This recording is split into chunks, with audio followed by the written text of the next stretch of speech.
கொஞ்சம் பார்த்து ஒரு பிரச்சனை ஆயிடுச்சு. பிரச்சனை ஆகி அவங்க என்ன பண்ணிட்டாங்க, அந்த என்கிட்ட நான் வேலைக்கு போனேன்னு சொல்லாமல் பெங்களூர் போயிட்டாங்க. என்ன பிரச்சனை ஆச்சு? கூட கை போடுறது இந்த மாதிரி பிரச்சனை ஆச்சு. யாரு? இவங்க மேலே. யாரு கூட கை? நான் அவங்க மேலே கை போட்டதுக்கு பிரச்சனை வந்துச்சு. அவங்க புரியல. நீ இவங்க மேலே கை போட்டியா?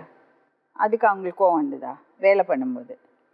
இல்லை மேடம், நைட்டில் படுக்க மேடம். நான் சொல்கிறேன் மேடம், நிறுத்துறா மூடிக்கிட்டு.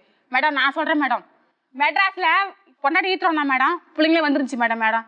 அந்த 3 பிள்ளைங்களும் என்கிட்ட தான் மேடம் இருந்துச்சு. அவகிட்ட போகாது மேடம். நான் தான் சோறு போட்டு கொடுப்பேன், எல்லாம் பார்ப்பேன், எல்லாம் நல்லா தான் இருந்துச்சு மேடம்.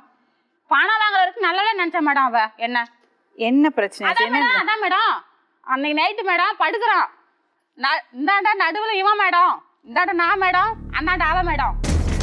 இப்படி இப்போ லைட்டாக மோதிச்சு மேடம். இவன் கை வந்து என் மேலே பட்டுருச்சு மேடம். அதுக்கு பார்த்துட்டா மேடம், அவ ஏழுச்சு விடாம ஆளே காணும் மேடம். ஓடி போயிட்டா மேடம். டேய் தம்பி ஹரிச்சந்திரா, இவதான் முன்னாடி இப்படி நீட்டிட்டு படுத்து சைட திரும்ப கூடாது. என்ன திறமை!